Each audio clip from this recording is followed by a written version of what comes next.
पण मोबाईल. आता या पुरुषांनी तर आता जवळपास आता लाजच सोडून टाकले. आता एका माणसाने संडास बाथरूममध्ये मोबाईल नेला, संडास बाथरूममध्ये. आता ते गेला तर गेला, आता चेन तर खोलाव का नाही, अख्खं बुटात पाणी गेलं त्याला पता नाही.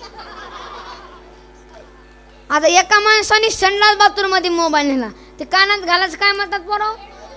हा, हेडफोन? नाही नाही नाही, तसले वापरायचं नाही आपण. नाही नाही, तसलं साधं नाही वापरायचं. तुम्ही आपली 3 पिन वापरत जा, 3 पिन.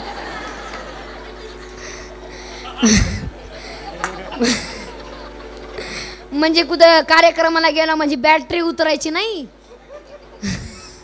म्हणजे रात्री 9ला चहा झाली का म्हणजे सकाळी 9ला उतरलीच.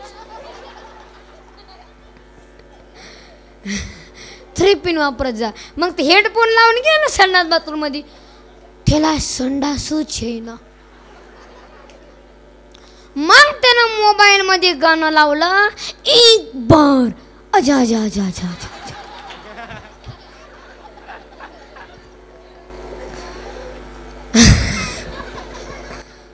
तरी संडास येईना त्याला.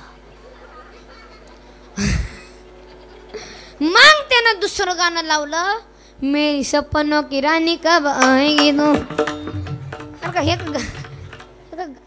आणि आल्यावर आला बाबूराव आता, आला बाबूराव, आला बाबूराव आता, आला बाबू. संपला, ह्याच्यातच धर्म संपला. येणे झाले, काय पण नवीन काढायचं आता, काय पण. आता ते चड्डी आली, चड्डी काय म्हणतात बोर त्याला, ते काय, ते काय म्हणतात ना, बडमोडा बडमोडा बडमोडा. काही पण नवीन काढायचं. पहिलं चांगली पोरं जीन्स पॅन्ट घालायचे, कोणाला उठलं ते हाफ चड्डी काढलं, ते पॅन्टनच कापून टाकलं. पायजमे गेला, जीन्स आली, जीन्स गेली, बडमोड आला, बडमोड गेला, हाफ चड्डी आली. हळूहळू माणसं मोकळी झाली. आणि इथवर आता इथवर आले, आणि इथवर आले आला महात्मा. काय करता येड्यावाने.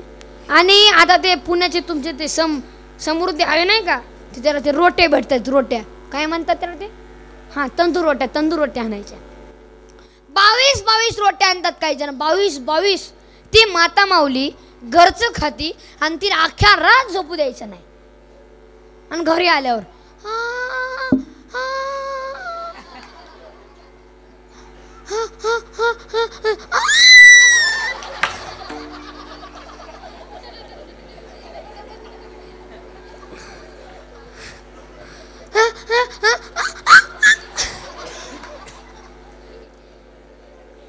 अरे फॅन लावून तरी वाज जाईना, घरातून आलाय का.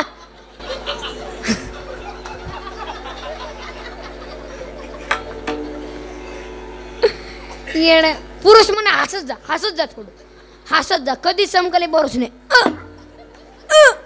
चमकलं बघा. आणि जे हसत नाही ना त्याला देव सुखांना जेवू देत नाही. जेवायला बसला आणि चमक निघली, 1 लाख, 2 लाख, मागचं लाख, 9 लाख. थोडा हसत जा, विढाला विढाला विढाला. आणि महिला मंडळ पाय पडून विनते, तुम्ही चिंता करत जाऊ नका, मी गेल्या माझ्या पप्पाचे कसं होईल. बाई म्हातारी, तू मोकळ्या मनानं जा, तू काही चिंता करू नको. तूच पप्पाचे बिस्किट आणते अर्धे अर्धे, आणि तू काय पप्पाचे विचार. आणि 80% सध्या 80% सध्या शिट्टीमध्ये नातांना हात लावायची हे नाही, परमिशन नाही. हा, काय पाप केलं त्या आजीनं, काय पाप केलं रे. त्या अवलादीनं, त्या ज्यांनी जन्म घातलं त्या पोराला, त्याच्या आईनं, त्या आजीनं जर ते पोरग सुख केलं, लघवी केलं, तर त्या ओल्यावर सुक्याला त्या बाळावर टाकायची, आणि आपली आई आपल्याला सुक्यावर टाकायची, आपली आई त्या लघवी केल्यावर जागा झोपायची. रात्रभर झोप नाही यायची. हेच पाप केलं का.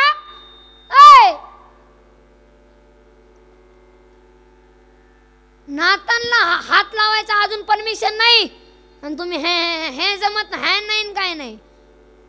बरोबर आहे, बरोबर आहे. आता मी आहे ना, हां खरे खरे खरे खरे खरे निघून गेलो, धंदा आहे त्यांचा.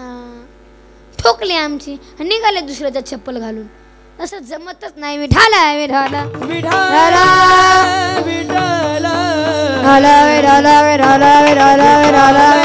विठाला हो. आणि आपला जिथे विषय चालू होता, चला मागं आपण थोडं मागं जाऊ. विठाला विठाला विठाला विठाला विठाला. आणि संताचं आणि देवाचं हे आतुरत प्रेम आहे, आतुरत. तुम्ही म्हणाल महाराज संत तर भरपूर आहेत, पण संत भरपूर आहेत, पण आज घेतलेला अभंग जगद्गुरु तुकोबाराय महाराजांचा, ए बचत गड इकडं पहा, तिकडं काय तमाशा चालू नाही, तर तमाशा चालू आहे थोडं, आणि तिकडं तमाशाकडं पाहते आणि तर पाहत नाही. एवढा सुंदर निर्दय दिला आणि तर पहा ना तिकडं काय आहे. बघा बघा बघा, सांगलं तर ते म्हातारे बघतायत. बघा बघा. आणि आज घेतलेला अभंग जगद्गुरु तुकोबाराय महाराजांचा. जेव्हा तुकोबारा आषाढी वाडीला पंढरपुरामध्ये जायचे, गेल्या गेल्या चंद्रभागेमध्ये स्नान करायचे. चंद्रभागे स्नान तुका मागे ह्याची दान. चंद्रभागेमध्ये स्नान करायचे आणि पुंडलिकाचे दर्शन घ्यायचे, मग भगवंताकडे जायचे. पुन्हा वारी संपल्यावर पुन्हा दर्शन करायचे आणि पुन्हा वारी संपल्या पुन्हा दर्शन करायचे. पुन्हा एकादशी द्वादशी चतुर्दशी गोपाळपूरचा काला झाला, मग पुन्हा कार्तिकी वारीला यायचे, मग पुन्हा वारी संपल्या पुन्हा दर्शन करायचे. आता शेवटचं दर्शन, मग मात्र आता तुकोबारांचे अश्रू भरून यायचे. तुकोबाराय म्हणायचे, झाले दर्शन तुझ्या आता, येतो माघारी पंढरीनाथा. बस देवा निघालो, वाचून जाऊन आलो, तर पुढच्या वारीला येतो बर का देवा, येतो बर का देवा, येतो बर का. पाऊल टाका गावाकडे आणि बघावं देवाकडे, पुन्हा अजून पाऊल टाका गावाकडे आणि बघावं देवाकडे. देव म्हणू लागले, तुकोबारा असं का करता, पाऊल टाकता गावाकडे आणि बघता माझ्याकडे, असं का करता. देवा माझी तशी अवस्था झाली जशी मुलगी माहेर सोडताना होते. कन्या सासूर मागे परतुनी म्हणजे काय, कन्याच्या माहेर छोडते, पिता दीवार पे सर पटक पटक पटक के लढत आहे. येरे लढणार नाही, त्याचं कारण आहे ही निस्वार्थ प्रेम ही मुलगी आपल्या बापावरती करत असते. तुम्ही म्हणाल महाराज मुलगा काय करू शकत नाही, मुलांना विचारा. काय नाही महाराज, 10-50 वर्षे ताप आहे, एकदा म्हातारं मेलं, अख्खी तिजोरी आपली. मुलगी तशी आहे का महाराज. जिस घर को मैं 25 साल मेरा मेरा मेरा मेरा करूँ ना, मेरा को पता है जब छोड़ के जाना पड़ेगा तब भी प्रेम करती. ही निस्वार्थ प्रेम ही मुलगी बापावरती करत असते. तुम्ही म्हणाल ते कस काय, तर सांगतो, भजन करा. विठाला विठाला विठाला विठाला विठाला विठाला विठाला विठाला विठाला. कल्पना करा, 14 वर्षाची मुलगी शाळेतून जर घरी आली ना, पहिली चौकश करते, आई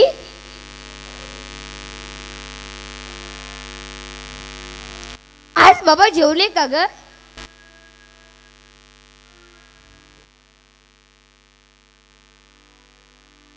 नाही बेटी, ते सकाळपासून चहा घेतले नाही, ते कॉफी घेतले नाही, आणि ते कोणाशी बोलत नाही, आणि ते तिथेच बसून आहे. तो घे जेवून. काय गाई, आज मला जन्मदाता बाप उपाशी आहे, मी नाही जेवणार. ज्या दिवशी बाप जेवत नसतो ना, त्या दिवशी मुलगी दिवसभर उपाशी असते.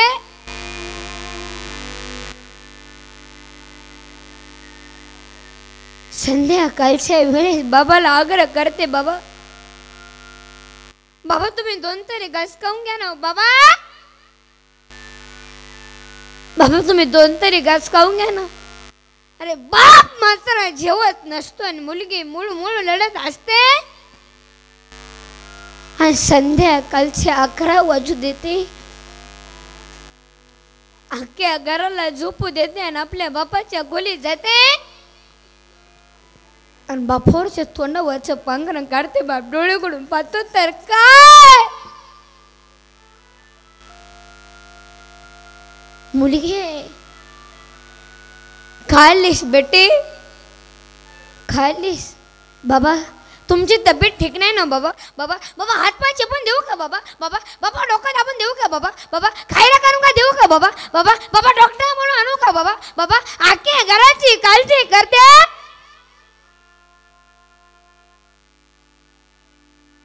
ती मुलगी फक्त बाबा. बाप लढतच उठून बसला आणि मुलीला कवटाळला आणि मुलीने विचारलं की का लढता बाबा. का लढता बेटे. जेव्हा माझी माय मेली ना तेव्हा मी 2 वर्षाचा होतो. तेव्हापासून मला सुख भेटलं नाही बेटे. तू कधी कधी येते माझ्या तोंडावून हात फिरवतेस. मला असं वाटतं की पांडुरंगा ही माझी लेक नाही, ही माझी मायाच माझ्या पोटी जन्माला आली की काय. म्हणून मुलीचं लग्न झालं त्या वर्षी बापाचं वय 50 असू द्या आणि मुलगीच्या सासरला नांदायला जात असते ना 1 वर्षात बाप पासासारखा दिसतो आणि एवढा मोठा खड्डा आहे बापाच्या जीवनामध्ये. कोणाची बहीण असू द्या, कोणाची लेक असू द्या आणि कोणाची ताई असू द्या, ज्यावेळेस ते नवरीचे कपडे पदार्पण करते ना त्यावेळेस तिचा मोठा भाऊ तिच्या पाय पडण्यासाठी खाली वागतो. त्यावेळेस खडखडून मिठी मारते आणि सांगते दादा येतो बर का दादा, येतो बर का दादा. अरे तू या घरचा करता आहेस रे दादा. तू जर काम केलास ना दादा अख्खा परिवार जगेल आणि तू जर तुझ्या बायकोच ऐकून वेगळं झाला ना रे दादा अख्खा परिवार वाऱ्यावर पडेल. तू माझ्या बाबांकडे लक्ष दे रे दादा, तू माझ्या बाबांकडे लक्ष दे. जेव्हा ती मुलगी बापाकडे ते बापाला कडकडून मिठी मारते आणि सांगते बाबा येतो बरखा बाबा, येतो बरखा. अरे तो बाप मात्र त्या खांब्याच्या मागे जाऊन डसा डसा लढतो. तो बाप आहे. अरे जेव्हा ती मुलगी 1 पाऊल पुढे टाकते मागे परतून पाहते आणि 2रं पाऊल पुढे टाकते मागे परतून पाहते. म्हणून कन्या सासुऱ्यासी जाए जाए, कन्या सासुऱ्यासी जाए. हो कन्या सासुऱ्यासी जाए राम, कन्या सासुऱ्यासी जाए. कन्या सासुऱ्यासी जाए, कन्या सासुऱ्यासी जाए, कन्या सासुऱ्या